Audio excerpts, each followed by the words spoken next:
Greetings, friends, and welcome to the show today. I am delighted to have with me John Helt. John and I connected while I was working on Walter Brueggemann's biography, and I discovered this biography of Lydia Hosto Niebuhr that nobody seemed to have picked up on, and it was written by somebody named John Helt, who, as I reached out to him, discovered he was a student of Walter's. It was written, what, 30 years ago, John? 40 years ago, 30 The years ago? dissertation was 30 years ago. Written Student as of Walter's was longer ago than that. okay. Written as a dissertation 30 years ago, and I knew in reading it, John, that it read like a mature voice than many of us who wrote our dissertations when we were much, much younger and less wise.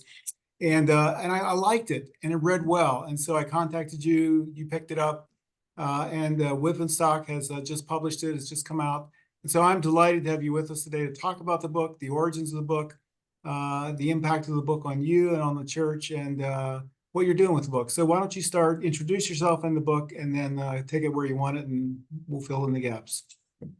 Okay. Well, thanks, Conrad. I went to Elmhurst College in 1970 as a freshman, and they assigned me to this Niebuhr Hall dormitory, and I didn't know anything about the name Niebuhr. So I began asking the question, you know, who are these guys? Because there was a plaque on the dorm wall that said the building was dedicated to Reinhold Niebuhr, class of 1910, and H. Richard Niebuhr, class of 1912. And so I began an interest in the Niebuhrs way back then as a freshman in college, and then read some of their books in college and seminary, and then found that I had gone to the college and seminary that they had gone to years before, Elmhurst and Eton. And it became, a kind of a passion for me to understand more about who these guys were. And then while I was in seminary, a classmate wrote pulled together a collection of Reinhold's earliest writings that hadn't seen the light of day yet, and that was proved interesting. And then he wrote a biography of Gustav Niebuhr, Reinhold and Richard's father. And so then when I went later to graduate school, um, and found a fellow student writing a biography of Hulda Niebuhr, Richard and Reinhold's sister, I thought, my gosh, it's not just about who are these guys, but who is this family? And I took up an interest then in a remaining family member who hadn't had a biography yet, and that was Lydia, the matriarch of the clan, and wrote the dissertation on that. And then it sat on the shelf for 30 years until you found it, encouraged me to publish it, and now it's a book, and I'm pinching myself. It's great. It's been really fun watching this come to life for you and for all of us as we've gotten to know Lydia better. Can you say a little bit about who she was and her influence on these brothers and the sister and her family? Yeah, she was the daughter born on Christmas Day of 1869, daughter of Edward and Clara Hosto, who were both German immigrants. And they were involved in starting churches among enclaves of Germans, both in the Midwest, in Southern Illinois, and in Missouri, and in California. And Lydia was born to this family of 12 children, all serving in what was then known as the German Evangelical Synod. And they were married in California in 1887, Lydia Hosto to Gustav Niebuhr, and then had started having children, and came back to the Midwest, where Pastor Gustav, her husband, was a pastor and a leader in the Evangelical Synod, and she was a helper to him, and then a helper to her son Reinhold at his church in Detroit after her husband died. And then when Reinhold got married, after he had moved to Union Seminary in New York, um, marrying Ursula Keppel Compton, one of his graduate students, Lydia left that household and moved over to work with her daughter Hulda, who was then in charge of education, spiritual formation at Madison Avenue Presbyterian Church in New York.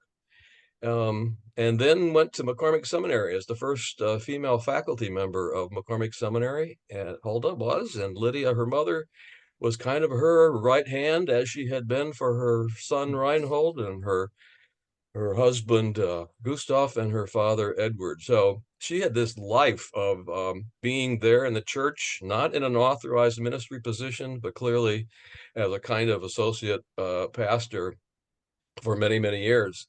And in her family, she had a couple of brothers who were ordained into Evangelical Synod, a couple of Hosto boys. And a sister of hers, Adela, became an Evangelical Synod consecrated deaconess. And so learning more about Lydia has helped me better understand the Evangelical Synod, of which she was a part and which she and her family helped to shape. And she's kind of personified what I think are some of the values of the Evangelical Synod, which then became part of the Evangelical and Reformed Church, and ultimately the United Church of Christ. And some of those values, I think, include a kind of irenic piety that went by the Reformation motto of in essentials unity and non-essentials liberty and in all things charity. It was a group that always sought to work with others. When it came time for them to write a catechism in the late 19th century, the Evangelical Synod didn't choose Luther or Heidelberg, but they did a kind of blend of both in putting together a catechism. And there was just this beautiful pietistic line that was kind of the concluding prayer and also used as a vow for confirmands that said, Lord Jesus, for thee I live, for thee I suffer, for thee I die. Lord Jesus, thine will I be in life and in death. Grant me, O Lord, thine eternal salvation.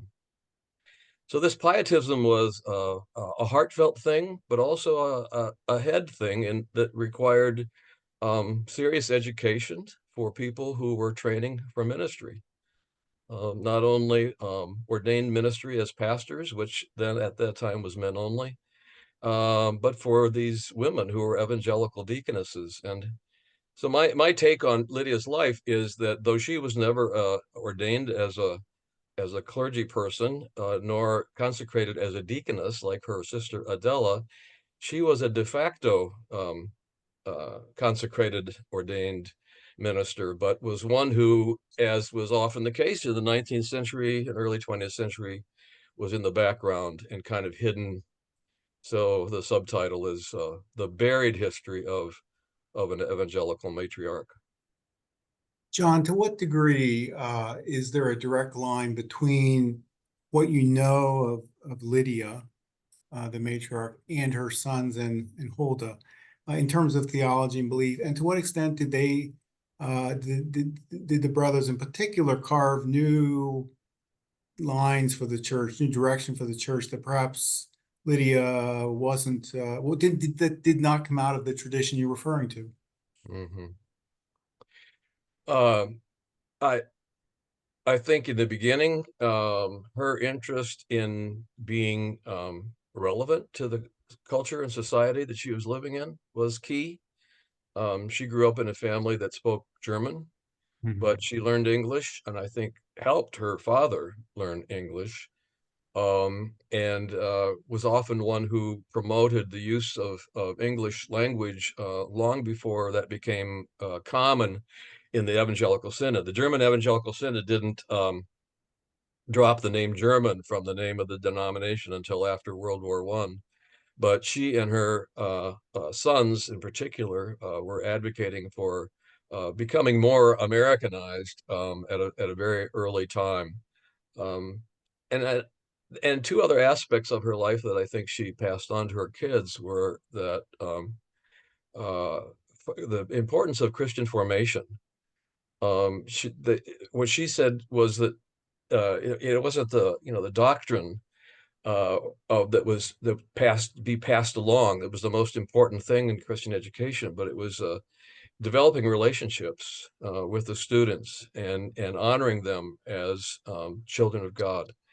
And so that was a very important thing, which Huldah carried into her life then in teaching in the church and in seminary. And I think for Richard and Reinhold, I mean, both of them were pioneers in the whole area of Christian ethics in theology in the United States. Reinhold's chair at Union was created for him by a wealthy donor, and it was the first chair in Christian ethics at Union. And H. Richard became a teacher of Christian ethics at Yale later. So their relationship to the world was always key, and I think they got that both from Lydia, their mother, and from their father Gustav, who were always concerned about making the gospel relevant in the society in which they found themselves. And John, to what extent do you think that was a struggle with their, I mean, they were at a critical period with World War One, World War Two, being German, American Protestantism as kind of mainline form was developing. To what extent were they wrestling with ethnicity, uh, relevance, faithfulness, coming out of this tradition of pietism, which, by the way, I got an email that addressed me, but it said you also failed to, we put too much emphasis on pietism. We have enough pietism in this country. Let's forget pietism. But I appreciate the way you framed it in the book, but also here as well. But to what extent were they wrestling to reject some of this? And to what extent were they trying to hold on but embrace new? And can you speak to this? I mean, there are a lot of questions there, but can you speak Yeah. to that sense? Yeah, there was a real wrestling there, particularly among with well, all the children. I haven't mentioned yet brother Walter. Walter is the one member of the family. They had their Lydia and Gustav had 5 children. One died in infancy, but of the 4 who survived, Walter is the one who did not become a theologian. He was a journalist, bought a newspaper in Lincoln, Illinois, where they lived, and then later made films, propaganda films, in fact, for the war effort during World War One. And they're rubbed up against his own ethnic background, where maybe some people in German American communities were, torn. Who do we support in this effort? So he was always one for Americanization in the church and supporting the American side of the war effort. And the other brothers, Richard and Reinhold, were both involved in helping the church understand that German heritage was important, but their living in America was the key thing. And the children, especially that were growing up, young people at the time, um, uh, maybe didn't even need to learn German, but certainly they needed to learn English, and the instruction of the church needed to be at first bilingual and then ultimately English only. So Reinhold went to Detroit in 1915 to serve Bethel Church there. And one of the first things he grappled with was um, uh, getting more English in use and less German. And one of the very first article he wrote, published article beyond the Evangelical Synod's publications, was in the Atlantic Monthly. And it was talking about German Americans, and that they couldn't all be uh, uh, there was no one way to describe a German American. They weren't all Kaiser lovers, and they were struggling with how to become more relevant in their society, in their time. And as I read your book, I was so struck by the language that someone like Teddy Roosevelt, as president, was using around this time to talk about Germans and to talk about, them in such derogatory ways. And so just to think of they're struggling with that and so on. But I want to come back to where we began early, Walter Brueggemann. Walter Brueggemann, when I approached him about writing his biography, said to me that I have the first thing I want you to say, Conrad, is that I've never fallen far from German evangelical pietism as translated or transmitted to me, or mediated to me by the Niebuhr brothers and my father August, who was a pastor. Uh, as someone who's been a student of Walter's, both in and out of the classroom, who studied the Niebuhrs, how do you understand what Walter was saying, John? Yeah, the pietism was still many ways alive and well at Eden Seminary in the 1970s when I was a student of Walter's. And that manifested itself in a number of ways, including there was never a class that Walter taught that didn't begin with prayer. And it was not a breezy off the cuff or memorized line about God be with us, but it was always heartfelt, thoughtful, and connected to what was going on in the room, in the community where the seminary was, and in the world. And I think that's a reflective of the pietism that I think Lydia and her family represented in the Evangelical Synod. And while I'm sure there was pietism that was narrow, not ironic, and troublesome, or maybe dogmatic, that's not what the Niebuhrs and the Brueggemann reflected. It was a pietism that was connected to the world, had a strong ethical dimension, if not political, and and was heartfelt. And I think that the pietism that, as I have studied it, that grew up in Europe, always had a social development about it, that Mhm. included both the glory of God and the love of neighbor. Yeah, thank you for that, expanding on that, because I think one of the conversations I had with Walter, he was very clear. I'm not talking about piety as we Right. think about piety, but I'm talking about pietism, which historically was something very different for him. And it seems to me that both that has been misunderstood by many, but also perhaps how Walter embodied that, and perhaps the Niebuhrs and Lydia has embodied that, has been misunderstood. So, for example, I just, as I mentioned to you previously, just found his 72 and 82 reprint of Sabbath, a book on Sabbath. And he says in there, in the preceding 10 years, between 1972 and 1982, I have become more confessional in the way I think about war and the church and what the church is about, how it relates to the world, and more evangelical. But again, he's not talking about evangelicalism as we think about evangelicalism today. He's talking about something very distinct and very different. And it seems to me that nuance has been lost among both those on the main line and those on the religious right, or among evangelicals, as we so call them. That both pietism and what it means to be confessional has also in some ways been buried. I don't know if you have any response to that. That's a lot to respond to. Yeah.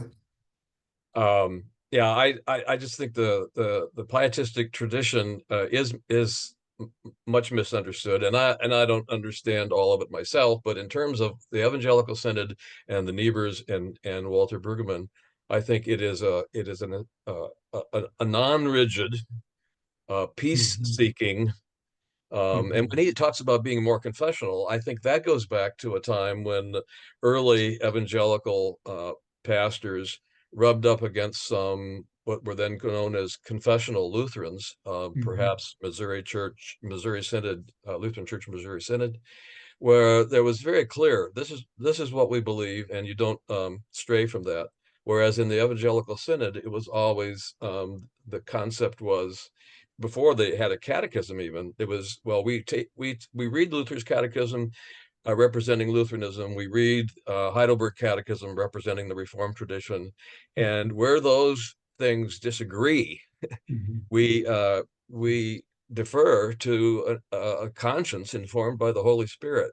So there is a confessionalism there that at one time was very rigid, and evangelical was always synod was always over against that, and that I think that's part of what Walter refers to. But the need in our time to have a more strident, maybe confessional stance, like Barman in 1934 in the rise Mhm. to rise of Hitler and fascism there. Yeah, the love of God and neighbor comes through so much in what Walter has written. And again, this interview is not about Walter, but you certainly were influenced by him, and he comes through the Niebuhrian tradition. John, so it's been really exciting watching this develop as you've been working on the book and promoting the book. What are you doing next? How can people keep up with what you're doing? I'm sorry, I didn't get the question. What are you doing next in promoting the book? What are Ah, next steps in promoting the book? yeah. Sorry about Well, that. I'm excited to have a couple of opportunities to talk about the book with colleagues. Our conference has an annual meeting just coming up this weekend, where there'll be some people gathered, colleagues gathered around breakfast, celebrating their ordination anniversaries. And I'm presenting a brief program on the book and having the book available to buy and sign.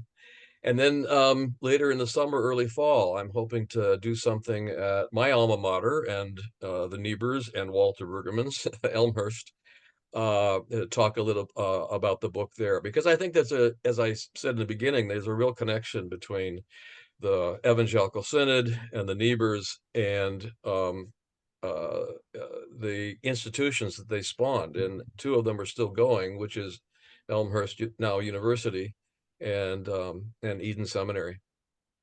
And folks can find the book at the Whip and Stock website on Amazon. And so anything else as we close, John, you'd like to say about what your experience of writing the book?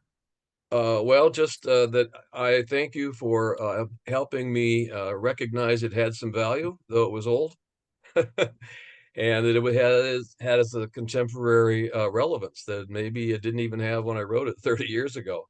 So it's been an exciting resurrection.